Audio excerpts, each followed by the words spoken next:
بسم اللہ الرحمن الرحیم۔ سب سے پہلے ریکویسٹ ہے میرے ساتھ پڑھیے الصلاۃ والسلام علیک یا رسول اللہ وعلی آلک وصحابک یا حبیب اللہ۔ آج کا واقعہ بھی بہت پیارا ہے، ویڈیو کو پورا دیکھیے گا، دھیان سے سنیے گا اور میرے چینل کو سبسکرائب بھی کر دیجیے گا اور آگے بھی شیئر کریے گا۔ وہ انتہائی نیک اور صالح بیٹا تھا، باپ کے ساتھ حسن سلوک میں اپنی مثال آپ تھا۔ وہ جوانی کی دہلیز پر قدم رکھ چکا تھا، اللہ کی رضا خوشنودی کا حصول اس کا مشن تھا۔ والدین کے ساتھ حسن سلوک کا سبق اس نے خوب پڑھ رکھا تھا، اس لیے وہ اپنے تمام تر مصروفیات پر والدین کی خدمت کو ترجیح دیتا تھا۔ والدین کے ساتھ اس کے حسن سلوک کی لوگ مثال دیا کرتے۔ ایک دفعہ کی بات ہے کہ والد کے ساتھ اپنی نیکی اور حسن سلوک کی بنا پر وہ خود پسندی کا شکار ہو گیا۔ وہ اپنے احسان پر بڑا نازاں تھا۔ والد کے ساتھ حسن سلوک سے اسے کچھ زیادہ ہی خوش فہمی ہو چکی تھی۔ چنانچہ اس نے ایک روز والد سے عرض کیا، ابو جان، میں چاہتا ہوں کہ آپ میرے ساتھ بچپن میں جو احسان یا میرے بھلائی کے لیے جو کچھ کیا ہے اس کا بدلہ میں نیکی سے دوں۔ اللہ کی قسم آپ مجھے مشکل سے مشکل کام کا بھی حکم فرمائیں گے تو میں اسے آسانی سے انجام دوں گا۔ آپ کا فرمان چاہے کتنا ہی کٹھن ہو، میں اسے آسان ہی نہیں پر لطفی بناؤں گا۔ والد تجربے کار انسان تھا، اس نے بیٹے کی باتوں کو دھیان سے سنا مگر کوئی ایسی بات نہیں کی جس سے اس کے جذبات کو ٹھیس لگے یا اس کے احساسات کی ناقدری ہو۔ اس نے بیٹے سے کہا، مجھے زندگی میں کسی چیز کی خواہش نہیں، البتہ چند سیب ہوں۔ بیٹے کے لیے اس خواہش کی تکمیل بہت آسان تھی۔ اس نے آنا فانا بہت سارے سیب باپ کی خدمت میں پیش کر دیے اور عرض کیا، آپ جتنے سیب چاہیں کھائیں اور جتنے رکھنا چاہیں رکھیں۔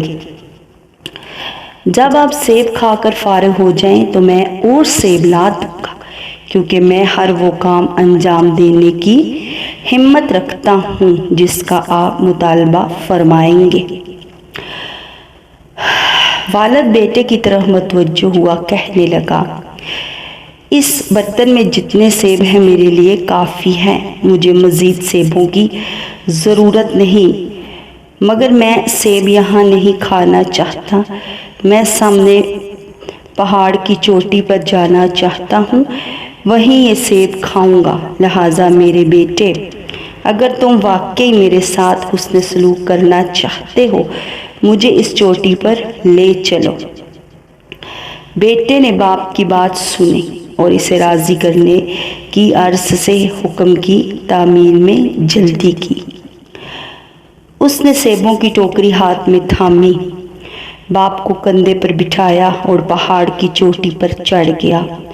وہاں باپ کو ایک مناسب جگہ بٹھا کر سامنے سیب رکھ دیے اور عرض کیا، والد اب سیب کھائیے، مجھے آپ کے حکم کی تعمیل کر کے بہت خوشی ہو رہی ہے۔ اب والد ٹوکری سے ایک ایک سیب نکالتا گیا اور چوٹی سے نیچے لڑکاتا گیا۔ جب ٹوکری خالی ہو گئی تو باپ نے بیٹے سے کہا، نیچے جاؤ، گرے ہوئے سیب اوپر لے آؤ۔ بیٹے نے حکم کی تعمیل کی، نیچے سے سارے سیب اٹھایا اور پھر پہاڑ کی چوٹی پر لے آیا اور باپ کے سامنے رکھ دیے۔ والد نے 3 دفعہ یہ عمل کیا۔ تینوں دفعہ بیٹے نے باپ کے حکم کے مطابق پہاڑ سے نیچے اتر کر سیب چنے، چوٹی پر پہنچائے اور باپ کے سامنے رکھ دیے۔ چوتھی مرتبہ باپ نے پھر یہی عمل کیا۔ اب بیٹے کا صبر ختم ہو چکا تھا، وہ باپ کی اس حرکت پر اندر ہی اندر پیچ تاب کھا رہا تھا مگر زبان پر حرف شکایت نہیں لایا تھا۔ باپ نے بیٹے سے کی آنکھوں میں غصے کی چنگاریاں دیکھ لی، چنانچہ اس نے شفقت سے بیٹے کے کندھے پر ہاتھ رکھا کہ جان، ناراض ہونے کی ضرورت نہیں، یہ وہی جگہ ہے جب تم بچپن میں اس پہاڑ کی چوٹی سے اپنی گیند بار بار نیچے پھینکتے تھے اور میں بار بار تیزی سے نیچے بھاگتا اور گیند واپس لا کر تمہارے ننھے ننھے ہاتھوں میں تھما دیتا۔ میں تمہاری اس حرکت پر کبھی ملول نہ ہوا، نہ مجھے کوئی تھکن ہوئی۔ یہ سب کچھ میں تمہیں خوش کرنے کے لیے کرتا تھا۔ تو وائٹی فیملی، اس واقعے کے مطالعے سے ہمیں یہ معلوم ہوا کہ ہم اپنے ماں باپ کے ساتھ چاہے کتنا ہی حسن سلوک کریں، انہیں راضی کرنے کے لیے کتنیاں ہی قربانیاں دیں، ہم ان کے احسانات کا بدلہ ہرگز نہیں چکا سکتے۔ تو پیاری فیملی، آپ درود شریف کی بھی عادت بنائیے، زیادہ سے زیادہ پڑھنے کی، اور آئیں ہم اپنے والدین کے ساتھ نیکی، بھلائی، حسن سلوک میں بڑھ چڑھ کر حصہ لیں، ان کے لیے دعا استغفار کریں، ان کی دنیا سے جانے کے بعد ان کے لیے صدقہ جاریہ بنیں۔